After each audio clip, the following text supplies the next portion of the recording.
Election വന്നാൽ ഇടിയും വന്നിരിക്കും. അതാണ് പുതിയ ഇടി. അതുകൊണ്ട് എല്ലാ കേരളീയർക്കും അറിയാം, ഇലക്ഷൻ പ്രഖ്യാപിച്ചാൽ വരും വരാതിരിക്കില്ല എന്ന് പറയും പോലെ ഇടി വരും വരാതിരിക്കില്ല. ഇടി വന്നു, എന്നിട്ടോ ഒന്നും ഉണ്ടാകാൻ പോകുന്നില്ല. പഴയ ചൊല്ലെന്താണ്? പഴയ ചൊല്ല് പഴയ വീഞ്ഞ് പുതിയ കുപ്പിയിലെന്നാണ്. അത് മാറ്റി പറയാം. ഇപ്പോൾ വീഞ്ഞും പഴയത്, കുപ്പിയും പഴയത്. അതെ, വീഞ്ഞും പഴയതാണ്, കുപ്പിയും പഴയതാണ്. ഈ പഴയ വീഞ്ഞും പഴയ കുപ്പിയുമായിട്ട് വന്ന് കേരളത്തിൻ്റെ ജനവിധിയെ മാറ്റിമറിക്കാമെന്ന്.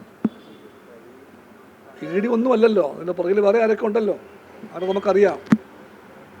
ഇടിയെ ഇതുപോലെ പറഞ്ഞു നയിക്കുന്ന കേന്ദ്രത്തിലെ തമ്പുരാക്കന്മാർ മനസ്സിലാക്കണം, ഈ പഴയ വീഞ്ഞും പഴയ കുപ്പിയുമായി വന്ന് കേരളത്തിലെ ജനവിധിയെ മാറ്റിമറിക്കാൻ കഴിയുമെന്ന വ്യാമോഹം അവർക്ക് വേണ്ട.